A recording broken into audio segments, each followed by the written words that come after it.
Hi friends, Chandra's journey ಯೂಟ್ಯೂಬಿಗೆ ಸ್ವಾಗತ. ಬನ್ನಿ ನಾವು ಚಪಾತಿ ಬಾಜಿ ಮಾಡೋಣ. ಬೆಳಿಗ್ಗೆ ಎದ್ದು ಕಿಚನಿಗೆ ನುಗ್ಗಿದ್ದೀನಿ ನೋಡಿ ಫ್ರೆಂಡ್ಸ್. ಒಂದು ಕಡೆ ಬಟಾಟೆಯನ್ನು ಕಟ್ ಮಾಡಿಕೊಂಡು ಒಲೆಯಲ್ಲಿಟ್ಟಿದ್ದೀನಿ. ಇನ್ನೊಂದು ಕಡೆ ಬಾಣಲೆಯಲ್ಲಿ ಸಾಸಿವೆ ಮತ್ತು ಜೀರಿಗೆ ಎಣ್ಣೆ ಹಾಕ್ಕೊಂಡು ಇನ್ನು ಸ್ವಲ್ಪ ಉದ್ದಿನ ಬೇಳೆ ಕೂಡ ಹಾಕಿದ್ದೀನಿ ಫ್ರೆಂಡ್ಸ್ ನೋಡಿ. ಇನ್ನು ಸ್ವಲ್ಪ ಕರಿಬೇವಿನ ಸೊಪ್ಪು ಹಾಕ್ಕೊಂಡೆ. ನಂತರ ಹಚ್ಚಿಟ್ಟ ಶುಂಠಿ ಬೆಳ್ಳುಳ್ಳಿಯನ್ನು ಕೂಡ ಹಾಕ್ಕೊಂಡೆ. ಇನ್ನು ನೀರುಳ್ಳಿ ಕೂಡ ಹಾಕ್ಕೊಳ್ತೀನಿ ಫ್ರೆಂಡ್ಸ್, ನೋಡ್ಕೊಳ್ಳಿ. ಅದು ಸ್ವಲ್ಪ ಕೆಂಪಗಾಗಬೇಕು, ಅದರ ರುಚಿ ಬರ್ತದೆ. ಇದು ಕೂಡ ಹಾಕ್ಕೊಂಡು ಸ್ವಲ್ಪ ಕೆಂಪಗಾದ ನಂತರ ನಿಮಗೆ ಟೊಮೆಟೊ ಹಾಕ್ಕೊಳ್ಬೋದು ಫ್ರೆಂಡ್ಸ್ ನೋಡಿ. ಸ್ವಲ್ಪ ಕೆಂಪಗೆ ಆಗುವವರೆಗೂ ಅದನ್ನು ಆಚೆ ಈಚೆ ತಿರುಗಿಸಿ ಮಿಕ್ಸ್ ಮಾಡ್ಕೊಳ್ಳಿ ಫ್ರೆಂಡ್ಸ್. ಇನ್ನು ಟೊಮೆಟೊ ಕೂಡ ಹಾಕಿದ್ದೀನಿ, ಚೆನ್ನಾಗಿ ಕಲಸಿ ಅದು ಬೆಂದ ಮೇಲೆ ನೀವು ಬಟಾಟೆ ಹಾಕ್ಕೊಳ್ಬೇಕು ಫ್ರೆಂಡ್ಸ್. ಇದು ಚೆನ್ನಾಗಿ ಬೇಯಿಸಲಿಕ್ಕೆ ಬಿಡಿ. ಅದಕ್ಕೆ ಸ್ವಲ್ಪ ಉಪ್ಪು ಮತ್ತು ಅರಿಶಿನ ಹಾಕ್ಕೊಂಡು ತಿರುಗಿಸಿ ಫ್ರೆಂಡ್ಸ್. ಬೇಕಿದ್ದರೆ ನಿಮಗೆ ಮೆಣಸಿನ ಹುಡಿ ಹಾಕ್ಕೊಳ್ಬೋದು, ಆಪ್ಷನಲ್. ಬೇಕಿದ್ದರೆ ಹಾಕ್ಕೊಳ್ಬೋದು. ಖಾರ ಬೇಡದಿದ್ದರೆ ಹಾಕ್ಕೊಳ್ಬೇಡಿ, ಯಾಕೆಂದರೆ ಖಾರ ಬೇಕು ಅಂತೇನಿಲ್ಲ. ಚಪಾತಿ ತಿನ್ನಲಿಕ್ಕೆ ನಿಮಗೆ ಖಾಲಿ ಅರಿಶಿನ ಮತ್ತು ಹಸಿಮೆಣಸಿನ್ಕಾಯಿ 2 ಹಚ್ಚಿ ಹಾಕಿದರೆ ಸಾಕಾಗುತ್ತೆ. ಅದರದ್ದು ಸ್ವಲ್ಪ ಖಾರ ಇರುತ್ತೆ ಮತ್ತು ಟೇಸ್ಟ್ ಕೂಡ ಇರುತ್ತೆ, ಅದೇ ಸಾಕಾಗ್ಬೋದು. ಮೆಣಸಿನ ಹುಡಿ ಹಾಕಬೇಕೇನಿಲ್ಲ.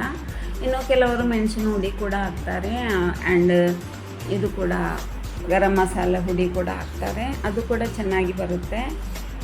ನೀವು ಅದನ್ನು ಚೆನ್ನಾಗಿ ಬೇಯಿಸ್ಕೊಳ್ಳಿ ಫ್ರೆಂಡ್ಸ್. ಯಾಕಂದ್ರದ್ದು ಬೆಂದ ಮೇಲೆ ಈ ಬಟಾಟೆಯನ್ನು ಸುರಿಯಿರಿ, ಅದನ್ನು ಚೆನ್ನಾಗಿ ಸ್ಮ್ಯಾಶ್ ಮಾಡಿ ಮಿಕ್ಸ್ ಮಾಡ್ಕೊಳ್ಳಿ ಫ್ರೆಂಡ್ಸ್. ಅದೆಷ್ಟು ಮಿಕ್ಸ್ ಮಾಡ್ಕೊಳ್ತೀರಿ ಅಷ್ಟು ಟೇಸ್ಟಿ ಆಗುತ್ತೆ. ಯಾಕೆಂದರೆ ಒಗ್ಗರಣೆಯಲ್ಲಿ ಈರುಳ್ಳಿ, ಟೊಮೆಟೊ, ಹಸಿಮೆಣಸಿನ್ಕಾಯಿ ಎಲ್ಲ ಒಗ್ಗರಣೆ ಆದ ಕಾರಣ ಬಟಾಟೆಯನ್ನು ನಾನು ಬೇರೆ ಬೇಯಿಸಿದ ಕಾರಣ ಸ್ವಲ್ಪ ಮಿಕ್ಸ್ ಆಗಲಿಕ್ಕೆ ಕಷ್ಟ. ಅದಕ್ಕೆ ಚೆನ್ನಾಗಿ ಮಿಕ್ಸ್ ಮಾಡಿಕೊಳ್ಳಿ ಫ್ರೆಂಡ್ಸ್. ಇನ್ನೂ ನನ್ನ ಚಾನಲನ್ನು ಸಬ್ಸ್ಕ್ರೈಬ್ ಮಾಡಿ, ಲೈಕ್, ಕಮೆಂಟ್ಸ್, ಶೇರ್ ಖಂಡಿತ ಮಾಡಬೇಕು ನೀವು. ಈಗೀಗ ತುಂಬ ಕಡಿಮೆ ಆಗ್ತಿದೆ ಫ್ರೆಂಡ್ಸ್. ಪ್ಲೀಸ್ ನನಗೆ ಹೆಲ್ಪ್ ಮಾಡಬೇಕು. ಇದು ಹೀಗೆ ತುಂಬ ಸ್ಮ್ಯಾಶ್ ಆಗುವವರೆಗೆ ಅದನ್ನು ಜಜ್ಜಿ ಚೆನ್ನಾಗಿ ಬಾಜಿ ಮಿಕ್ಸ್ ಮಾಡ್ಕೊಳ್ಳಿ ಫ್ರೆಂಡ್ಸ್. ಇನ್ನು ಚಪಾತಿಗೆ ಅಂತ ನಾವು ಬಾಣಲೆ ತೆಗೆದು ಅದಕ್ಕೆ ಸ್ವಲ್ಪ ನೀರು ಮತ್ತು ಉಪ್ಪು, ಎಣ್ಣೆ ಹಾಕ್ಕೊಂಡಿಡಬೇಕು ಫ್ರೆಂಡ್ಸ್. ಹಾಗೆ ನಮ್ಮ ಬಾಜಿ ಆಗ್ತಾ ಬರ್ತಾ ಇದೆ. ನಾವು ಒಂದು ಬಾಣಲೆಯಲ್ಲಿ ಚಪಾತಿಗೆ ಮಿಕ್ಸಿಗೆ ತೆಗೆದಿಟ್ಕೊಳ್ಳೋಣ. ಬಾಜಿ ಆಯಿತು. ಇನ್ನು ಬಾಣಲೆಯಲ್ಲಿ ನೀರು, ಸ್ವಲ್ಪ ಎಣ್ಣೆ, ಉಪ್ಪು ಹಾಕ್ಕೊಂಡು ಹಿಟ್ಟು ಹಾಕ್ಕೊಳ್ಳಿ ಫ್ರೆಂಡ್ಸ್. ಹಿಟ್ಟನ್ನು ಚೆನ್ನಾಗಿ ಕಲಸಿ ಒಳ್ಳೆ ಹದ ಬರುವವರೆಗೆ, ಚಪಾತಿ ಹದ ಬರುವವರೆಗೆ ಕಲಸಿ ಮಿಕ್ಸ್ ಮಾಡ್ಕೊಳ್ಳಿ ಫ್ರೆಂಡ್ಸ್. ಸ್ವಲ್ಪ ನೀರು ಹಾಕ್ಕೊಳ್ಳಿ, ಜಾಸ್ತಿ ನೀರು ಹಾಕಿದರೆ ಅಂಟಿ ಹೋಗುತ್ತೆ ಮತ್ತು ನಿಮಗೆ ಚಪಾತಿ ಲಟ್ಲಿಕ್ಕೆ ತುಂಬ ಕಷ್ಟ ಆಗುತ್ತೆ. ಇದಂದರೆ ಹದ ಮಿಕ್ಸ್ ಆದರೆ ನಿಮಗೆ ಚೆನ್ನಾಗಿ ಚಪಾತಿ ಲಟ್ಟಿಸ್ಕೊಳ್ಳಿಕ್ಕೆ ಆಗುತ್ತೆ ಫ್ರೆಂಡ್ಸ್. ನೀವು ಅದನ್ನು ಸಣ್ಣ ಸಣ್ಣ ಉಂಡೆಗಳಾಗಿ ಹಾಕ್ಕೊಳ್ಳಿ ಫ್ರೆಂಡ್ಸ್. ಇನ್ನು ಬಾಣಲೆ ಒಲೆಯಲ್ಲಿಟ್ಟು ಚಪಾತಿ ಈ ಥರ ಮಾಡಿಕೊಂಡು ಅದಕ್ಕೆ ಹಾಕ್ಕೊಳ್ಳಿ ಫ್ರೆಂಡ್ಸ್. ನೋಡಿ, ನಾನು ಚಪಾತಿ ಮಾಡ್ತಿದ್ದೀನಿ. ಏನು ರೌಂಡೇನು ಬರಲ್ಲ ನನ್ನ ಚಪಾತಿ.